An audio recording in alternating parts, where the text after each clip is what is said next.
নমস্কার, লাইফ ইন্টুয়ার্সের আরও একটি ব্লগে তোমাদের সবাইকে স্বাগত জানাই।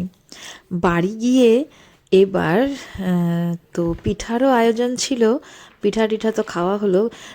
তো সেই ব্লগটা আমি এখনও বানাইনি, যে কী কী পিঠা বানানো হলো, কি খেলাম সেটা তোমাদের সাথে শেয়ার করব। আর তারপরে রাতের বেলা এখন কি খাবো, তখন বেগুন পোড়া করা হলো। বেগুন পোড়া দিয়ে সেদিন রাতের খাওয়াটা কিন্তু বেশ ভালোই হয়েছিল।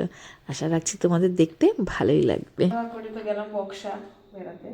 আমার মা তো সকাল সারাদিন না এখন একাই থাকে, কটা তো বাজে? মার একটার সময় গেলাম। যখন কখনো যদি ইচ্ছে করে যে বেগুন পোড়া খাবে, তো গোটা একটা বেগুন হয়তো খেতে পারে না। ভাই তো অতটা খাওয়া পছন্দ করে না, বা তখন বলে যে মনি তুই যখন আসবি বাড়িতে তখন বেগুন পোড়া হবে, খাবো সবাই মিলে। অ্যাকচুয়ালি সবাই মিলে খাওয়ার মজাটাই তো আলাদা, না?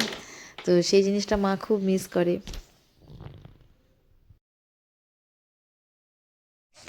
আর বোন থাকলেও ভালো লাগতো। সেদিন তখন বোন ছিল না, বোন আসলে তো আরও বেশি মজা হয়। মানে যত লোক সংখ্যা বাড়বে তত এই ধরনের মানে পোড়া, তারপরে বাটা, চচ্চড়ি, পিঠা, এই সমস্ত খাওয়ার মজা থাকে। তো একা একা তো ভালো লাগে না, তাও আমাদের খাবার জন্য তো খেতেই হয়। আর দেখো এই দুটো বেগুন, আর এই যে ধনেপাতা, পেঁয়াজ কুচি, সরষের তেল, ও আর এর মধ্যে কিন্তু আবার তোমার শুকনো লঙ্কাও ভেজেছি, ওটাও দেওয়া হবে।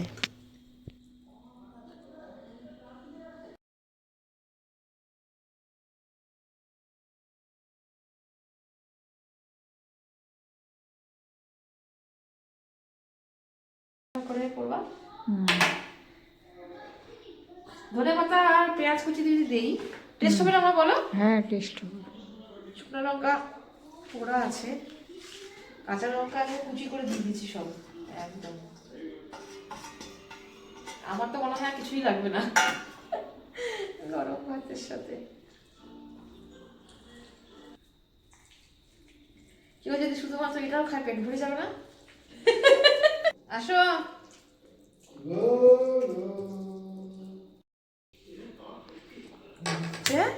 বেগুন পোড়া। পোড়া, ওই আলু সেদ্ধ বাকিটা।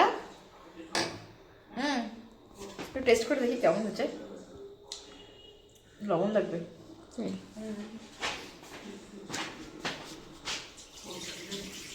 করলাম। হ্যাঁ, ভাই আর তপনের খাওয়া হয়ে গেছে।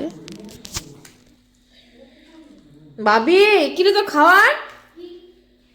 আমি ডিম কারি নেব এখন। আপাতত একটু প্রথমটা শুরু করি।